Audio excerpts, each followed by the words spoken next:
Лев, величественный хищник саванны, выскочил из-за куста.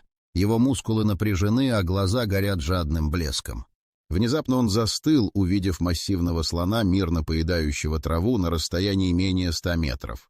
Эта встреча происходила в заповеднике Крюгера, где часто происходили удивительные случаи, но этот момент был особенным. Слон весом в несколько тонн не замечал угрозы, что означало: либо лев не решится на нападение, либо он выбрал другую стратегию. Лев, известный своим умом, начал осторожно приближаться, прячась за кустами. Он знал, что схватка с таким массивным противником может оказаться фатальной. Слон, в свою очередь, опустил хобот к земле и сосредоточился на еде. В этот момент он был уязвим, но также полон уверенности, как и любой король саванны. Лев затаил дыхание, его сердце колотилось. Внезапно он заметил, как важный фактор — ветер — переменился, и опасность стала ощутимой. Слон поднял голову, насторожился и начал вращать уши, прислушиваясь к окружающим звукам. Лев понял, что время поджимает. Он решил изменить тактику. Вместо того, чтобы лезть в лобовую атаку, он решил использовать окружающее пространство для своей выгоды. Он резко бросился в сторону, создав шум, чтобы отвлечь внимание слона. Слон повернул голову, поднимая хобот, готовясь прощупать ситуацию. Лев воспользовался моментом, чтобы перепрыгнуть через небольшую возвышенность, обеспечивая себе укрытие. Это было не просто охота, а настоящая игра разума. Лев знал, что его шансы на успех зависят не только от силы, но и от хитрости. Слон, не догадываясь о настоящих намерениях хищника, продолжал есть, но его настороженность возросла. Лев снова переместился, используя каждый доступный участок земли, чтобы укрыть свое тело. Он понимал, что один неверный шаг может привести к катастрофе.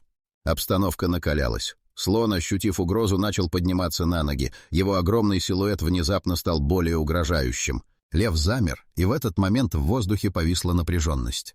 Оба животных, как будто ощущая друг друга, замерли в ожидании. Это мгновение стало кульминацией их встречи, моментом, который мог закончиться по-разному. На кону стояли жизнь и здоровье хищника. Каждый из них осознавал, что исход этой игры зависит от следующего движения. Лев и слон, ставшие зрителями и участниками незабываемого спектакля природы, ждали развязки.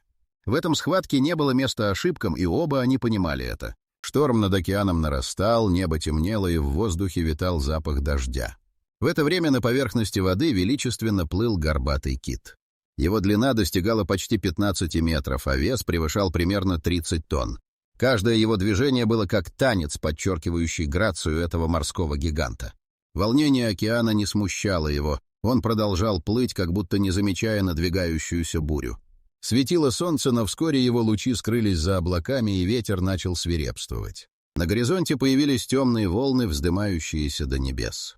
Моряки, находившиеся в небольших лодках, начали паниковать, понимая, что шторм неизбежен. Они пытались развернуть свои суда и направиться к берегу, но природа не оставляла им шансов. Внезапный порыв ветра накрыл лодки, поднимая их на волнах, как игрушки. Кит, чувствующий изменения в окружающей среде, замер на мгновение. Вода вокруг начала бурлить, и его огромное тело скользнуло под поверхность. Он понимал, что буря создаст огромные проблемы не только для него, но и для других обитателей океана. Громкий гул ветра и треск грома смешивались с шумом волн, создавая симфонию хаоса. Кит плавно перемещался под водой. Его острые чувства помогали ориентироваться в изменяющихся условиях. Внезапно он заметил другую тень, мелькнувшую в темных глубинах. Это был дельфин, спешивший к поверхности. Кит продолжал следить за ним, замечая, как тот пытается найти безопасное место. Дельфины, как правило, были более игривыми и менее осторожными, однако в этот момент они понимали всю серьезность ситуации. Шторм обострялся, волны становились все выше, и Киту нужно было действовать. Он поднялся к поверхности, чтобы вдохнуть воздух и оценить ситуацию. С каждой секундой вода становилась все более бурной, и Кит понимал, что ему нужно искать укрытие. Он направился к подводным скалам, где мог бы найти защиту от ярости океана. Тем временем на поверхности воды моряки продолжали бороться с волнами. Одна из лодок перевернулась, и несколько человек оказались в воде. Кит заметил это с глубины, и его инстинкты сработали. Он понимал, что среди людей возникла настоящая паника. Не раздумывая, он вынырнул, расправив свои огромные плавники, создавая мощное движение, поднимая волну, которая сбила с ног несколько людей. Они оказались в воде, и Кит, приняв на себя всю силу шторма, направился к ним. Моряки, осознавая, что их шансы на спасение стремительно уменьшаются, начали звать на помощь. Кит, маневрируя между волнами, приближался к ним. Его размеры создавали чувство надежды в условиях полного хаоса. На фоне гремящего грозы и бушующего океана это взаимодействие между китом и людьми стало уникальным моментом, когда дикая природа и человечество столкнулись в непростой ситуации, где на кону стояли жизни. Под бурным небом, когда шторм отступал, океан начал успокаиваться. Однако в его глубинах скрывалась загадка, о которой не догадывались даже самые опытные моряки.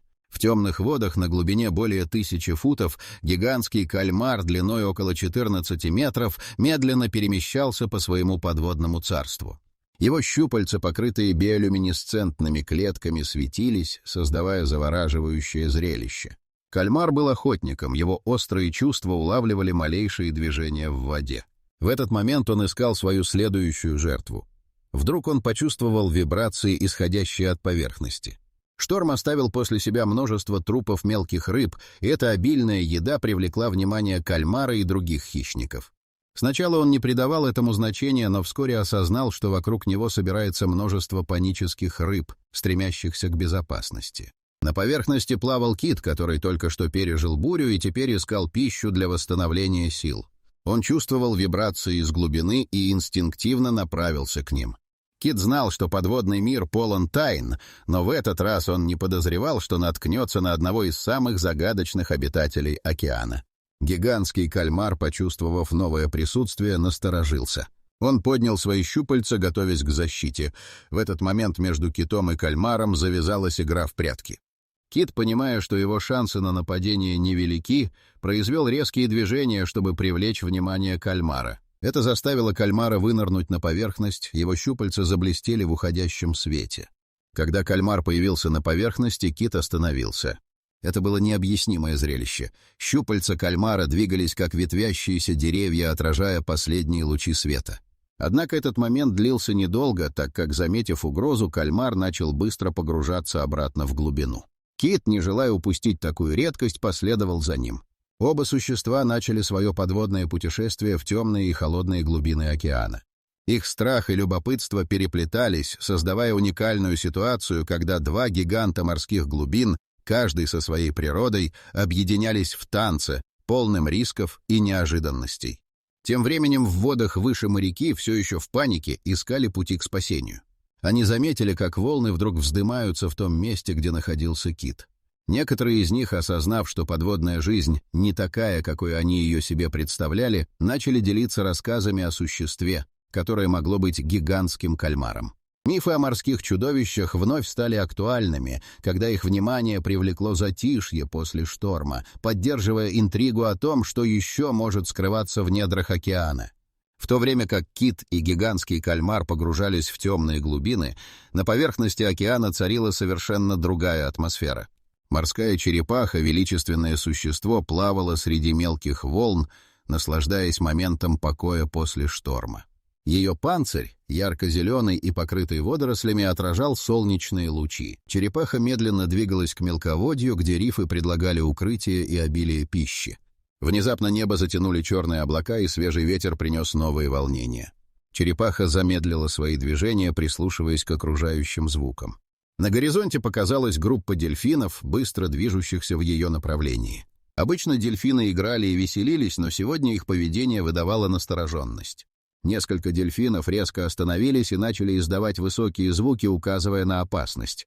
Черепаха заметила, как из глубины поднимается волна, и вскоре поняла, что это сигнал тревоги. На поверхности воды начали появляться пузырьки, предвещающие надвигающуюся угрозу. Из глубины вынырнула группа акул, одна из которых длиной более 4 метров стала центром внимания. Вода вокруг бурлила, и дельфины начали паниковать, пытаясь избежать встречи с хищниками. Черепаха поняла, что ее шансы на выживание зависят от скорости и ловкости. Она быстро изменила направление, бросившись в сторону рифа.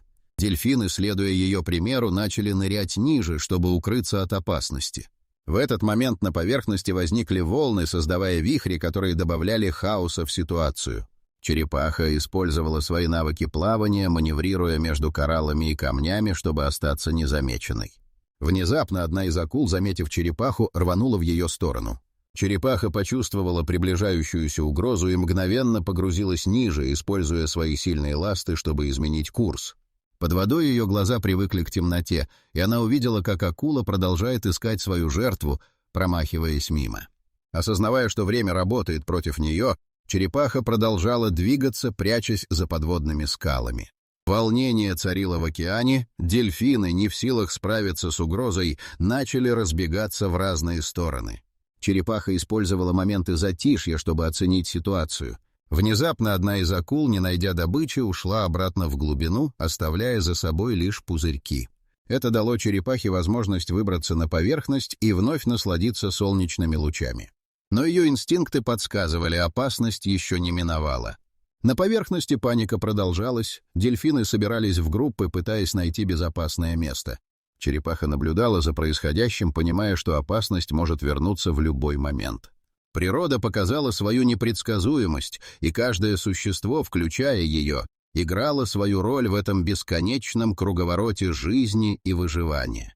Черепаха была готова к действию, оставаясь внимательной к каждому звуку и движению в воде. На заснеженных склонах Гималаев, где холодный ветер свистел между камнями, два снежных барса осторожно передвигались по белоснежному покрову. Их мех с характерными пятнами сливался с окружающей природой, что позволяло им оставаться незамеченными. Один из барсов, самец по имени Тигир, принимал во внимание каждое движение вокруг. Его острые глаза были сосредоточены на далеком склоне, где паслась группа баранов-архаров.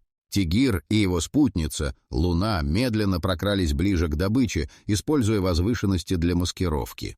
Оба барса знали, что охота — это не просто задача, а вопрос выживания.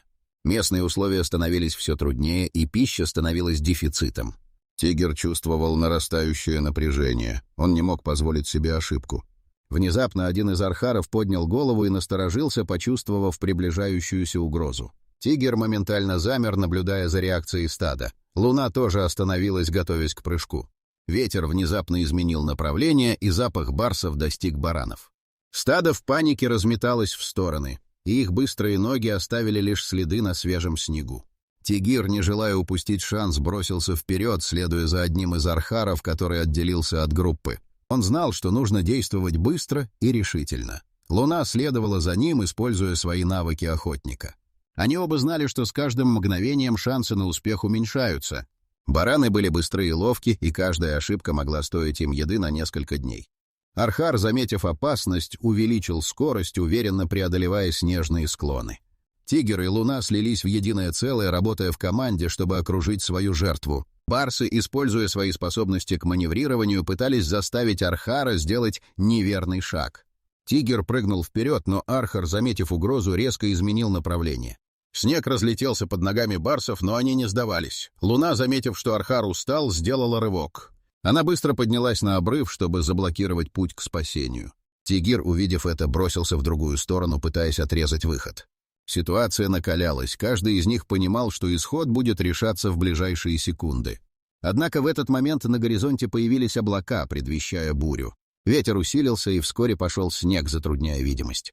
Барсы, не замечая, как ухудшается погода, продолжали преследование. Тигир, видя, что Архар начинает терять силы, почувствовал прилив надежды, но внезапно заметил, что отстал от своей спутницы. Луна оказалась на границе обрыва, ее внимание привлекли звуки за спиной. Неподалеку в снегу начали двигаться крупные силуэты. Это были другие хищники, которые тоже искали пищу. Увидев их, Тигир и Луна осознали, что их охота может обернуться не только успехом, но и большой опасностью. Теперь они были не единственными в этом снежном царстве, и борьба за выживание только начиналась. Тигр, осознавая угрозу, быстро решил, что им нужно изменить тактику. Вместо того, чтобы продолжать погоню, он сигнализировал Луне, что пора отступить. Снежные барсы, зная, что иногда лучше подождать, чем действовать необдуманно, начали медленно удаляться, оставляя за собой лишь легкие следы в свежем снегу, готовясь к следующей возможности. На покрытых льдом просторах Антарктики под сияющим северным сиянием группа пингвинов собиралась для своего традиционного ритуала. Ночь была ясной, а яркие огни на небе переливались всеми цветами радуги. Пингвины, облаченные в свои черно-белые наряды, начали свой танец, который был частью их жизни. Среди них был молодой самец по имени Кондор, который только что достиг зрелости. Он был полон энтузиазма, но также и неуверенности. Глядя на старших пингвинов, демонстрировавших свои умения, он мечтал о своем собственном выступлении под северным сиянием. Но сегодня он чувствовал, что не сможет встать в ряд с ними. Группа пингвинов образовала круг, исполняя свои уникальные па, подражая движениям волн в океане. Кондор находился на краю круга и старался следовать за общим ритмом, но его движения были неуверенными. Он чувствовал взгляды других пингвинов, и страх охватывал его. Внезапно в небе раздался громкий треск, и над горизонтом появились темные облака. Северное сияние погасло, ветер усилился, создавая ощущение надвигающейся бури. Пингвины замерли, и их танец прервался. Ярослав, мудрый старший самец, поднял голову и осмотрелся. Все пингвины знали, что резкое ухудшение погоды может привести к опасным условиям. Ярослав собрал группу и начал давать указания. «Нам нужно найти укрытие!» — закричал он. Пингвины быстро начали двигаться к ближайшим скалам, которые могли защитить их от ветра и снега. Кондор, испытывая внутреннюю борьбу, решил не следовать за остальными, а остаться и наблюдать за изменением погоды. Но вдруг сильный порыв ветра сдул снег и поднял ледяные комья. Пингвины начали паниковать, и Кондор осознал, что не может оставаться в стороне. Он быстро присоединился к группе, направляясь к скалам. По пути он заметил, что одна из молодых пингвиних, потерявшая ориентацию, осталась позади и не могла найти путь. Кондор, преодолевая страх, вернулся к ней. «Следуй за мной!» — закричал он, и, несмотря на сильный ветер, его голос был полон решимости. Пингвиниха доверилась ему и последовала за Кондором. В этот момент он почувствовал прилив уверенности. Они успешно добрались до группы, где Ярослав уже проводил их в укрытие. Когда пингвины собрались в безопасном месте, буря разразилась в полной мере. Снег и ветер создавали хаос, но Кондор уже не чувствовал себя неуверенным. Он стал частью команды, и его действия помогли сплотить группу. Скрывшись от стихии, пингвины начали петь. Яркие огни снова распустились в небе, а Кондор осознал, что даже в тяжелые времена следует проявлять смелость и поддерживать друг друга. Они все были частью одного большого танца, где каждый шаг и каждый звук имели значение. Кондор понял, что истинная красота жизни заключается в способности преодолевать трудности вместе. На обширных болотах, где реки встречаются и образуют большие водоемы, гуси начали собираться для своей ежегодной миграции. Окружение наполнялось звуками их громких голосов, когда сотни птиц собирались в группы, готовясь к долгому путешествию на юг. Обилие пищи в этом районе сделало его идеальным местом для отдыха перед отправлением. Птицы были полны энергии, и их перья блестели на утреннем солнце. Но среди общего веселья один гусь по имени Аргус чувствовал внутреннюю тревогу. Он никогда не участвовал в миграции ранее, и страх перед неизвестностью овладел им. Аргус смотрел на своих сородичей, которые беззаботно прыгали и кричали, и думал о том, что его ждет впереди. Он знал, что это путешествие может быть опасным, и его сердце колотилось от волнения. К моменту, когда солнце поднялось высоко в небо, группа была готова к вылету. Вожак, сильный и опытный гусь по имени Грифон, собрал всех и начал давать указания. «Мы должны следовать за мной и держаться вместе. Самое важное — это не потерять друг друга», — закричал он. Гуси, взмахнув крыльями, поднялись в воздух и выстроились в привычный V-образный строй. С высоты птичьего полета открывался великолепный вид. Под ними расстилались поля, покрытые зелеными лугами и цветущими растениями. Гуси чувствовали свежесть воздуха и радость от полета. Однако вскоре облака начали сгущаться, и темное небо предвещало надвигающуюся бурю. Грифон увидел, как ветер усилился, и это заставило его насторожиться. Он знал, что надвигающаяся буря может стать серьезным испытанием для всей группы. Внезапно сильные порывы ветра заставили гусей колебаться в воздухе. Крики паники раздались, когда некоторые начали терять курс. Аргус почувствовал, как страх охватывает его снова. Он закрыл глаза и попытался сосредоточиться на голосах других гусей, но когда он открыл их, увидел, что отделился от группы.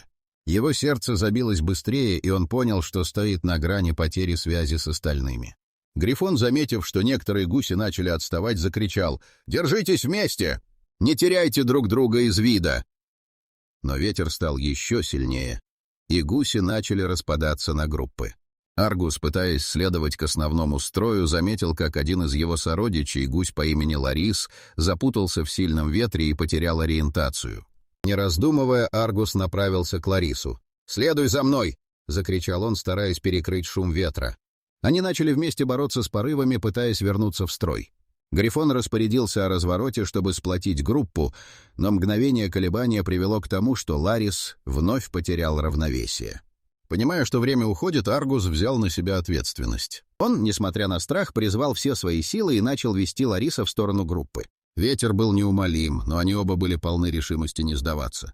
Аргус чувствовал, как его уверенность растет с каждым взмахом крыла. Они подъехали ближе к основной группе, но буря все еще бушевала вокруг. Когда они, наконец, достигли своих сородичей, Аргус и Ларис были встречены радостными криками. Грифон, заметив их, крикнул: «Отличная работа, ребята! Вместе мы сильнее!» Аргус ощутил прилив гордости и радости, понимая, что даже в трудные времена они смогли преодолеть испытания. Эта миграция стала не просто путешествием, а настоящим испытанием на прочность и единство для всех гусей, и Аргус был готов продолжать. На величественных скалах, возвышающихся над озером, семейство орланов готовилось к моменту, который мог стать решающим в их жизни. Со стороны гор слышался треск ветра, когда самец по имени Зенон расправил свои огромные крылья, готовясь к полету. Рядом с ним находилась самка Элиза, которая заботливо следила за своими двумя птенцами, сидящими в гнезде. Время пришло, пора учить их искусству полета. Зенон призвал своих птенцов, и они с любопытством смотрели на родителей. Он начал демонстрировать им основные приемы — взлет, пикирование и маневрирование в воздухе.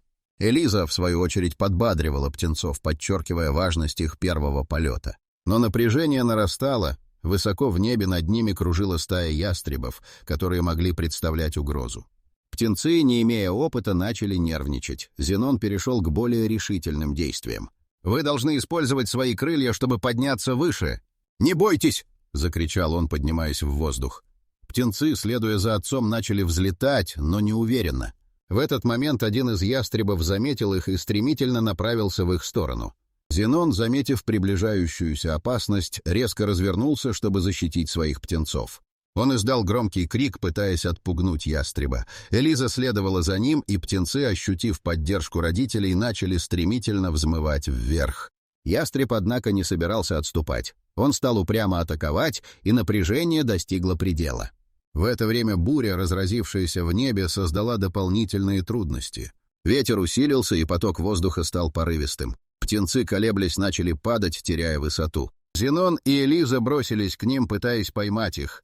Адреналин бурлил в их венах, когда они маневрировали между ветрами, чтобы спасти своих детей. Ситуация стала критической, когда один из птенцов, Мира, оказался на краю обрыва. Ястреб приблизился, и в тот момент, когда казалось, что все потеряно, Зенон с невероятной силой бросился вниз, подхватив Миру до того, как она упала.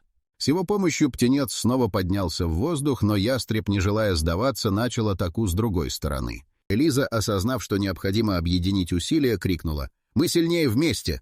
Покажи, что ты можешь!» Это помогло птенцам собраться и вновь взмыть в небе. Они начали кружить вместе с родителями, создавая мощный поток воздуха, который сбил с курса ястреба. Зенон и Элиза, теперь с уверенными птенцами, начали облетать ястребов, используя стратегию маневров, чтобы запутать хищников. Со всей силой они атаковали, и ястребы наконец поняли, что не справятся с этой мощной командой. Ястребы отступили, и, расправив свои крылья, орланы вновь обрели высоту. Семейство орланов закружилось в небе, сливаясь с бурей. Они победили, и в этот момент они поняли: совместная сила и единство — это то, что делает их непобедимыми. Птенцы, полные восторга, начали элегантно маневрировать, уверенно взмывая в небесах. Эта миграция и испытания стали для них уроком о смелости и поддержке друг друга. Солнце снова засияло сквозь облака, и их гнездо на скале стало символом победы и единства. Аргус и его сородичи внизу, наблюдая за этим захватывающим зрелищем, поняли, что каждый шаг в их небесной жизни имеет значение. В густых зарослях амазонских джунглей неподалеку от реки две капибары мирно поедали траву. Их большие глаза зорко следили за окружающей средой, но в этот момент они не подозревали о надвигающейся угрозе. Ягуар по имени Кала, величественный хищник, замер на дереве, его участливый взгляд сосредоточился на добыче.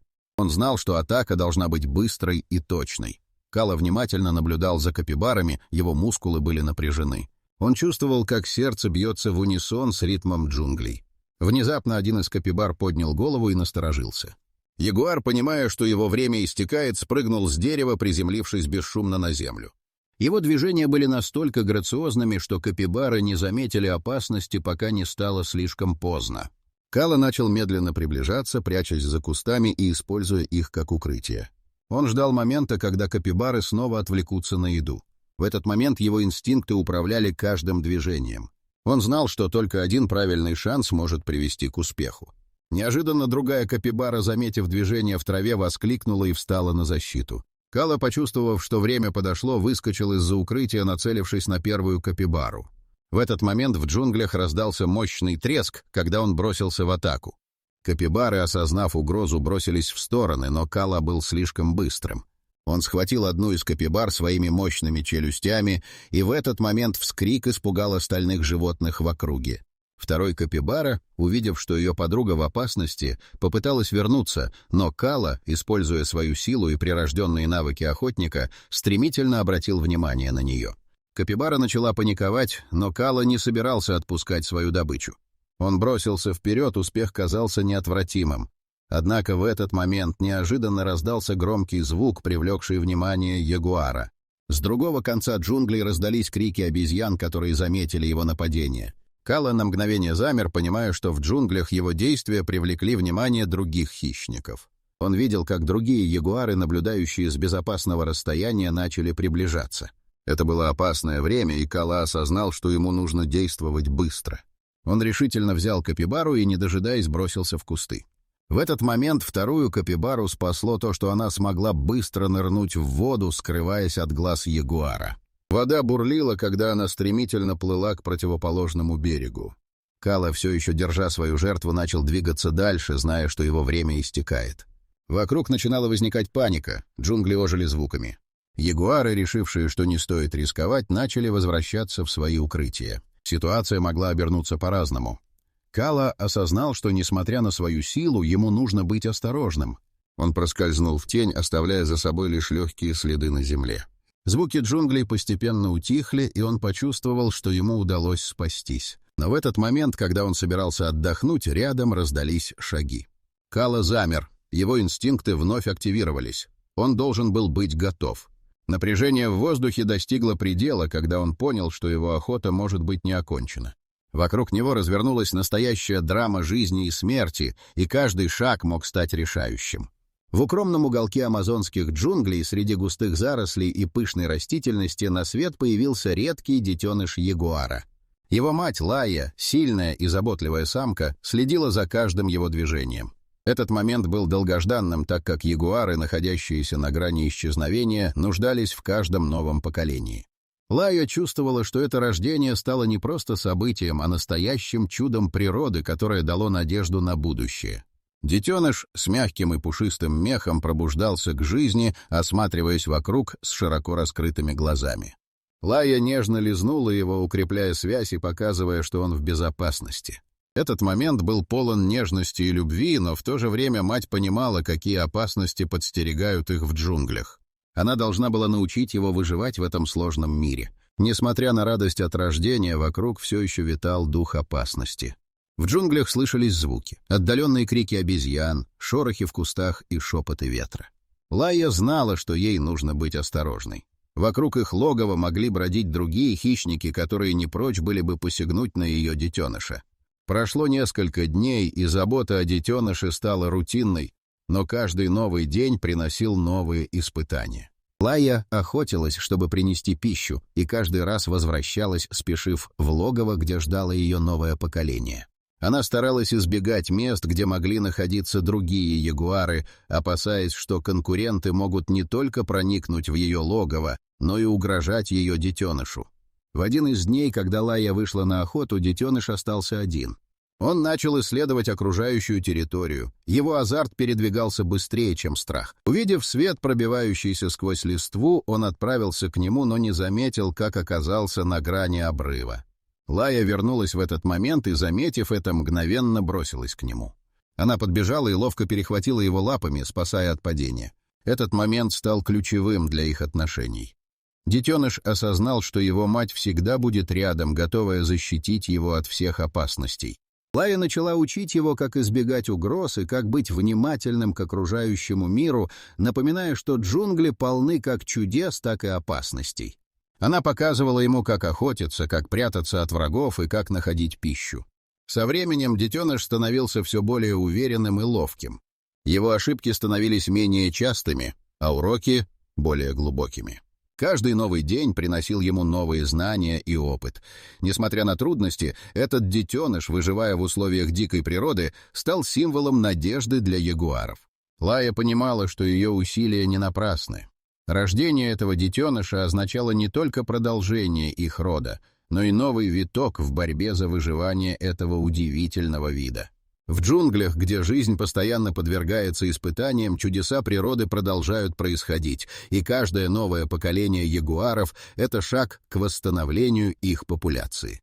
Как Лайя и ее детеныш продолжали свою жизнь в джунглях, они стали частью этого бесконечного цикла жизни и смерти, где каждое мгновение могло стать решающим.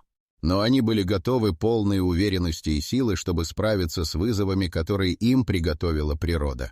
Чудеса природы по-прежнему сохраняли жизнь, и каждое новое создание вносило свой вклад в этот удивительный круговорот.